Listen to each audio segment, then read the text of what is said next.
On this Thursday, we had a little cloud cover in the morning hours, a couple of showers as well, but nothing like what they're getting in the eastern half of the U.S. As you can see, we've got rain and snow stretching from the Great Lakes. We've got a bit of an unusual situation. Now, this first portion of the radar cycle, fairly bland and typical, but then you see these bands of very distinct cloud cover moving into the region.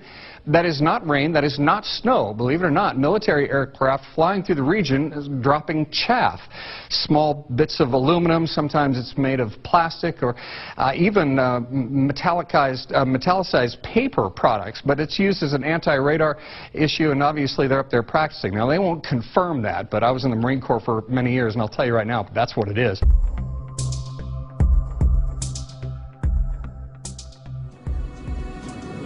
In March 2000, when the U.S. Air Force grounded hundreds of KC-135 jet tankers to fix problems in their tail feathers, chemtrail sightings across the United States dropped from 24 locations to just 2. As the big jets were returned to service over the following week, chemtrail activity climbed right back to previous levels.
In the 1950s, as the Cold War escalated, there were fears that Britain, as an exposed, vulnerable island, could be devastated by a biological or chemical warfare attack.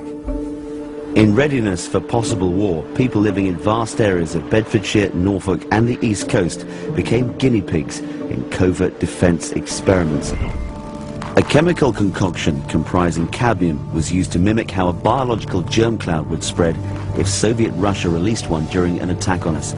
Rural Bedfordshire was sprayed from aircraft and, more shockingly, from a converted lorry.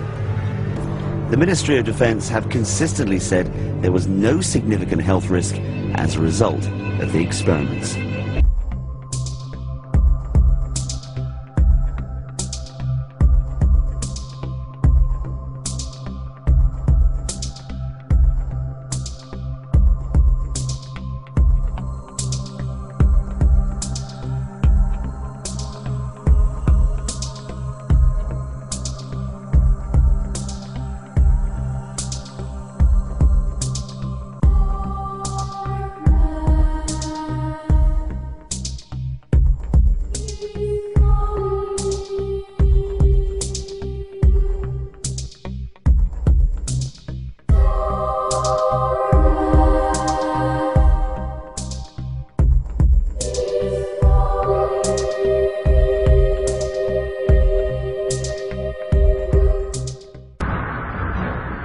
In recent years, peculiar cloud formations have been appearing in the skies all over the world with increasing frequency.